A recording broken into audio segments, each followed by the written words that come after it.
আগামী 2026 সালের 8ই ফেব্রুয়ারি সিটেট মানে সেন্ট্রাল টিচার্স এলিজিবিলিটি টেস্টের পরীক্ষা পেপার 1 এবং পেপার 2। যারা যারা ইন্টারেস্টেড, যারা এই বিষয়ে কিছু জানেন বা জানেন না, তারা আমাদের সঙ্গে যোগাযোগ করুন।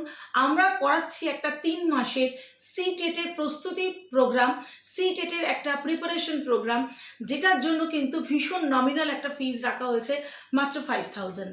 মাত্র 5000-এর বিনিময়ে কিন্তু আপনি পেয়ে যাচ্ছেন 3 মাসের একটা ট্রেনিং, যেটা করে কিন্তু আপনি এই সিটেট পরীক্ষায় অ্যাপিয়ার করতে পারবেন। আমরা আপনাকে কিন্তু এর সঙ্গে অ্যাসিস্ট করব অন্যান্য রকম প্লেসমেন্টের জন্য।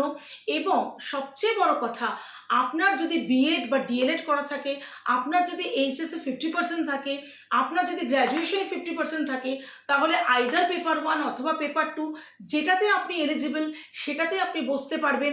এবং সব থেকে আরও বড় কথা, এখানে কিন্তু কোনো বয়সের ঊর্ধ্বসীমা নেই। তাই যোগাযোগ করুন বিদ্যাসাথীর সঙ্গে টেটের প্রিপারেশনের জন্য, সিটেটের প্রিপারেশনের জন্য। পশ্চিমবঙ্গ সরকারের চাকরি নেই তো কি হয়েছে, সেন্ট্রাল গভর্নমেন্টের চাকরি তো রয়েছে। সেন্ট্রাল গভর্নমেন্টের সিটেট পাস সার্টিফিকেট থাকলে কিন্তু আপনার কাছে কিন্তু চাকরির দরজার জন্য আরও বেশি করে উন্মুক্ত হচ্ছে। ধন্যবাদ, নমস্কার।